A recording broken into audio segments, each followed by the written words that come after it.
Welcome to Gospel Perspectives on World History, and I'm your host, Michael Stone. We are finally back from spring break, and we're ready to roll with this exciting new episode. Thank you for joining us as we continue to look at the secular history of the world through the lens of the restored gospel of Jesus Christ. While this podcast is primarily geared towards members of the Church of Jesus Christ of Latter-day Saints, anyone who has an interest in topics of faith and history are welcome to join us. And as an important legal notice, while I do intend to center what I share as much as possible on the verified details of the historical record and on ancient and modern scripture approved by the Church, I do want to stress that the views I share here do not necessarily represent official doctrine, policy, or the views of the Church of Jesus Christ of Latter-day Saints, and that I take full responsibility for the content and programming of this podcast. We have witnessed the emergence of a number of significant belief systems in various countries in our most recent episodes, and today's episode will be no different, as we return to China with the rise of a new dynasty, the Zhou.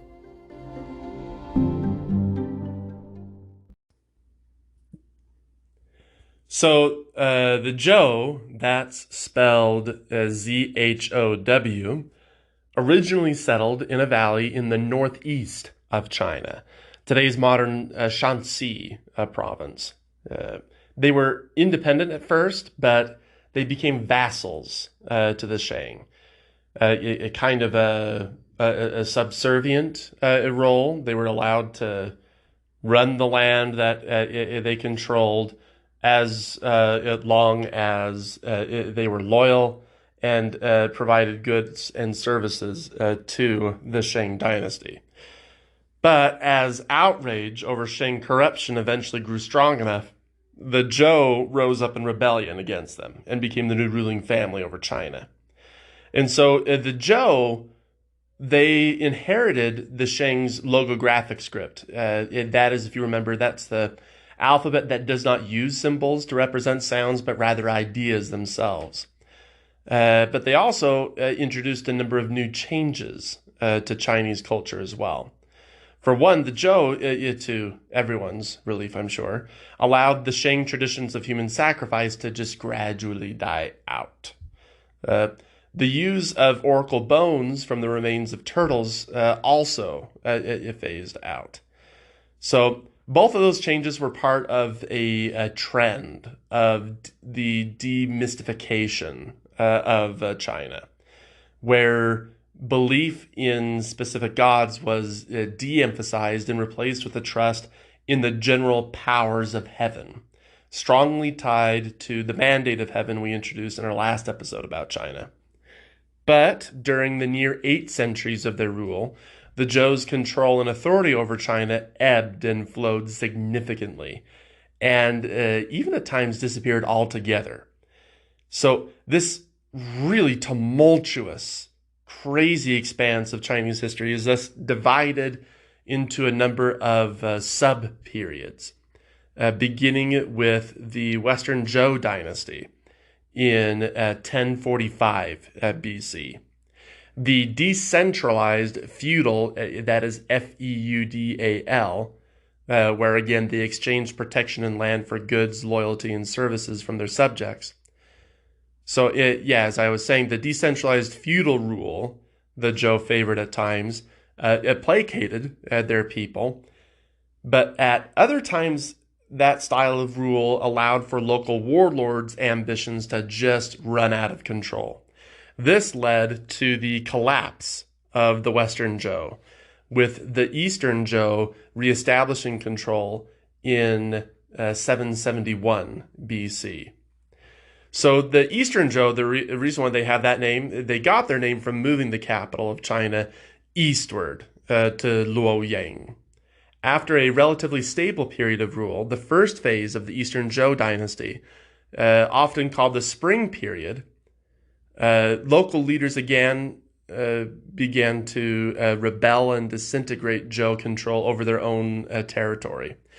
So during this chaotic time, a number of Chinese philosophers sought to advocate different solutions to the conflicts in their communities and wider society. And this is where we reach one of my personal favorite times in Chinese history, the 100 schools of thought. As its name implies, there are dozens upon dozens of philosophies and philosophers we could look at, but they all generally trend to be variants of these three major schools of thought. And so we are going to focus our attention on the three chief schools of thought, beginning with arguably the most impactful thinker of the time, Confucius, or as his name is anglicized, Confucius. So Confucius was disturbed very much by the erosion of morality in Chinese families during his time. That a familiar experience for any of you? Sometimes I feel that way. Anyway, and he believed that much of the chaos in China at the time stemmed from individuals and families abandoning their own moral responsibilities to each other. And just to highlight this, I'll share one of his quotes here in his own words. And I quote, "To put the world in order, we must first put the nation in order. To put the nation in order, we must first put the family in order. To put the family in order, we must first cultivate our personal life. We must first set our hearts right." Close quote. So, yeah, I don't know that I can overstate how profoundly Latter-day Saints can agree with this sentiment. As stated in the Family, a Proclamation to the World, we believe that the family is the most fundamental basic unit of society. And though not everyone's current family situation in or out of the church may be ideal, prophets and apostles today teach that as we faithfully do our best to seek after and nurture healthy family relationships, that all will be made right in the end. And that this most basic desire to belong in an unconditionally loving family, that can be a blessing attainable for anyone willing to live in such a way as they might be able to provide that same kind of loving, selfless environment for others, and enter into those covenants that safeguard the commitment to that kind of celestial life. And so, though Confucius spoke little of what may or may not take place for families after this life, he did establish how critical family relationships were in society. His phrase for these obligations to one's family is filial piety. Respecting one's elders, and especially one's parents, was vital, more so than loyalty to the rule of law, even. To this end, it is recorded in the Analects, that's the book of Confucius's teachings that were written later down by his followers. It was later written down in the Analects that a follower of Confucius had told him proudly of how he had turned in his own father for a fraud he had committed. Confucius, to that young man's surprise, most likely, chided him for that, placing loyalty to one's family as more vital than any other loyalty. And though I have to personally disagree when it comes to breaking the law, David O. McKay's famous idiom aligns with this Confucian ideal. No other success can replace failure in the home. But the incalculable value of Confucius's teachings it doesn't end there. Confucius brought a renewed emphasis to ancestor veneration, cementing an ages-old value for one's past relatives. And through his teachings, Confucius ensured that this veneration for one's family history persisted not just through the turbulence of the time in which he lived, but through every age of Chinese history afterwards. My opinion here is that it's thanks in no small way to Confucius and other teachers like him, that records of family history, not just detailing the vital information for these individuals, but also their stories and histories, were kept. So that's why we have thousands of years of family history. The envy of genealogical societies around the world were kept in large part due to the emphasis on the importance of ancestors by people like Confucius and his followers. So yeah, Latter-day Saints, can you imagine just how pleased our Heavenly Father must be with the work of this man? I imagine that he had a fairly nice reception in the spirit world. Anyway, Confucius also taught that leaders ought to lead not through force or compulsion, but by way of moral example. And I'll quote him. Lead them, that is the people, by means of regulations, and keep order among them through punishments, and the people will evade them and will lack any sense of shame. Lead them through moral force, and keep order among them through rites or tradition, and they will have a sense of shame and correct themselves. Close quote. Joseph Smith taught much the same when someone asked how he led the saints so efficiently. I teach them correct principles and they govern themselves, is what he said. It is important, perhaps, to highlight just one limitation of Confucian philosophy before I leave it, though. And as it is a philosophy and not a religion, I feel I can do so without unduly offending anyone out there, and instead offer this criticism of this one aspect of Confucianism as an asterisk and not a condemnation of the whole of it. Confucius, at least in a great number of the translations of his teachings, considered women to be of a separate and lower social class than men. And while the church does teach that men and women have distinct divinely appointed differences, modern prophets and apostles have been especially stern in clarifying that men and women are co-equal partners in the plan of salvation, the one as necessary and as important and needed as the other. And unfortunately, in the case of China, the classical Confucian subordination of women meant that they would lack a voice in their communities, as well as opportunities for developing talents and skills beyond those needed in the home.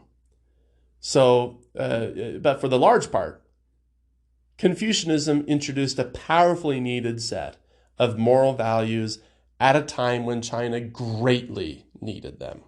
The teachings of Confucius, which as is the case with Zoroastrianism, Christianity, and Buddhism, were unfortunately not written down until several years later, and by other people other than the founder. And as I mentioned earlier, for Confucius, these teachings were compiled into a volume called the Analects, and became the basis for study for all applicants to government positions in China for centuries afterwards. As impactful as Confucius was, however, China was fortunate enough to have another teacher, who we can safely assume was also inspired by the Spirit, to share important perspectives on good, practical living. This other teacher, Lao Tzu, agreed with much of Confucian thinking, primarily the idea that people are born naturally good.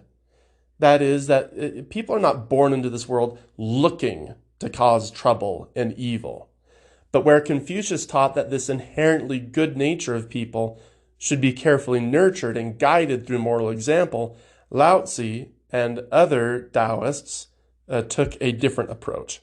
For one, while Confucianism is definitively a philosophical belief system in nature, Taoism is just as definitively a religious belief system. Lao Tzu taught people not to dismiss higher powers, to trust especially the unseen cosmological forces he believed influences all humans, animals, and the environment itself to good. This led Taoists to revere nature deeply. And in fact, you may have come across several Taoist-influenced paintings of these sweeping natural sceneries in these ancient Chinese manuscripts and paintings, with relatively insignificant-looking buildings or people in comparison to the natural scenery that's surrounding them. Therefore, according to Lao Tzu, the best way to influence others to do good was to trust in their inherent goodness, in a kind of a laissez-faire style. That is, you could say he was in this limited way a kind of early Ronald Reagan, who taught that the government that governs best governs least. Valuing the agency of individuals to choose as they will is also a key principle of Latter-day Saint faith. It's a little bit of a different take, but I can probably say that we and Taoists share that value to an extent. And I might take a little risk here and say, at least from where I stand, modern LDS culture could afford to learn a little more from Taoism. As has been pointed out on numerous occasions in General Conference, we do live in a very contentious world. And not everyone we work with, live next to, or are related to are going to believe and live exactly as we do.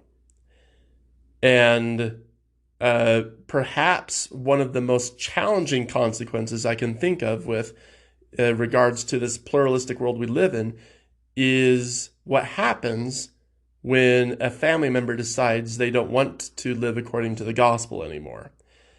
And I'll get a little bit more specific on that in just a bit here. Anyway, to get to this more specific bit, despite President Russell M. Nelson's talk titled Peacemakers Needed, and despite Elder Holland's talk titled The Tongue of Angels, I, personally anyway, seem to hear a lot of stories about how Latter-day Saint families will ostracize, shame, and in other ways seek to punish family members who, as President Uchtdorf might say, sin differently than us. And this is where I'm going to get to the very specific example of this. Particularly egregious was what I had learned as a teacher, what some teens in Utah experience when they begin to question their sexual orientation. Now, to be clear, yes, the church does teach, and I fully believe, in the idea that gender is an essential, divine, beautiful characteristic inherited from the premortal life. At the same time, I wonder how it is that some families can feel like they are living according to Christ's teachings when, upon learning that their child is not conforming to traditional gender identities, they then decide to throw their children out onto the street. Initially, when I heard this, I honestly thought that this was some fake made-up story some group who opposed the church had concocted, or that such instances were really, really rare. Unfortunately, with further research, I was disappointed to find that this was not the case. There are a significant number of homeless teens in the United States who identify as LGBTQ+, 20 to 40% in some areas, according to the federal government. Compare that to the 7% of youth nationally who identify as LGBTQ+, and you can see how this demographic is very disproportionately represented on the streets. This is unfortunately likely even more so the case in Utah, where as much as 50 to 60% of teens in homeless shelters have reported being LGBTQ+. And I'll share a link in the episode description that'll explain that statistic. Anyway, now, believing what I believe, I can understand a reluctance to condone homosexual behavior, but I personally have the hardest time seeing how parents can think they are not crossing a line when they feel they can throw their kid out onto the street when they come out to them or outed to them by someone else. The doctrine I am familiar with teaches me that I should lead by example, read the scriptures with my family, and take as many chances as I can to lovingly and naturally teach them correct principles. So, pardon me being a little blunt here, but I fail to find anything in teaching in the Savior's way about how kicking a child out of my home is supposed to teach them to be straight. If anything, such behavior much more closely resembles that behavior of Joseph Smith's persecutors. Or am I wrong? Am I mistaken here? Because wasn't Joseph Smith the guy who said he was persecuted by those who ought to have been his friends and ought to have treated him kindly? And if they supposed him to be deluded, to have endeavored in a proper and affectionate manner to have reclaimed him? That's Joseph Smith History 1 verse 28, in case anyone was wondering. So, yeah, we've been asked repeatedly in our general conferences to love those who are different than us, even those we may consider to be our enemies. And I would certainly hope that we do not consider those of a different sexual orientation to be our enemies, especially when they're our family members. I would hope that while we try to follow Christ's teaching to love our enemies, or those who are different than us, that we can also spare some of that love for our own families as well. We don't have to agree with our families on everything in order to love them, because ultimately, if we are only going to be willing to love people who are exactly like us, we will find very few people to love in the end. So perhaps this is a good place to introduce the last of the three major Chinese belief systems, since we are talking about way heavy-handed punishments. There were some philosophers in ancient China who took exception to Confucian and Taoist teachings, especially in the assumption that all people are ultimately born good. They saw Confucius and Lao Tzu as too idealistic, and instead saw people as generally evil. Legalists, as they're called, taught the only way to have a good society was through strong, harsh laws. That the only way you could have people make good choices was to force them to do so. So as you can imagine, this philosophy generally is not very popular with many people today. Little wonder, since everyone born into this world rejected that plan in the pre-existence. That isn't to say that there shouldn't be consequences to choices, because there always will be consequences. Nor am I trying to say parents should never punish their children either. But I think we can be a little more logical than the legalists were, and recognize that if we really want the best lives possible for those we care about, that perhaps we should be quicker to gently teach and invite, and less quick to cast stones.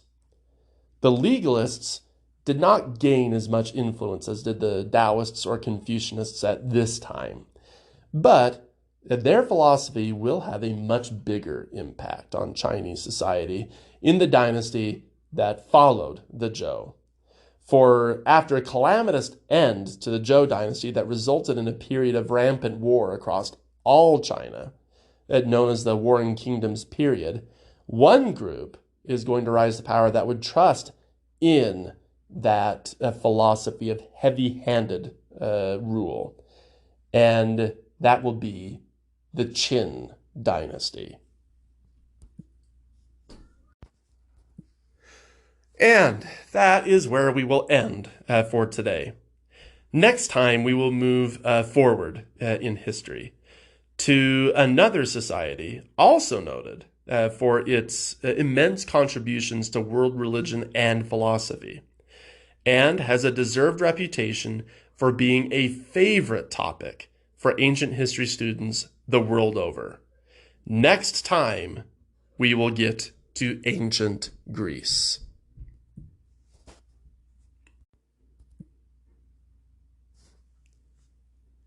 Also, if you've enjoyed this podcast,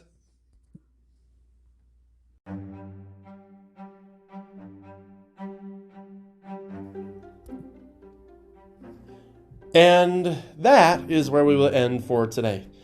Next time, we're going to move forward in time to a society also noted for its immense contributions to world religion and philosophy, and has a deserved reputation for being a favorite topic for ancient history the students the world over just love. And that is ancient Greece. Also, if you've enjoyed this podcast, be sure to leave us a review. And if you know others who would enjoy the series, please consider sharing it with them. An easy way to do that is just to use the link in the episode description for our show's website and share that on your ward's social media page so that other members of the church can enjoy the show as well. And I would like to thank everyone who supported the launch of this podcast, including my lovely wife, my kids, and my loving brother-in-law Spencer for suggesting that I go through with this idea. And again, thank you for listening, and stay safe out there.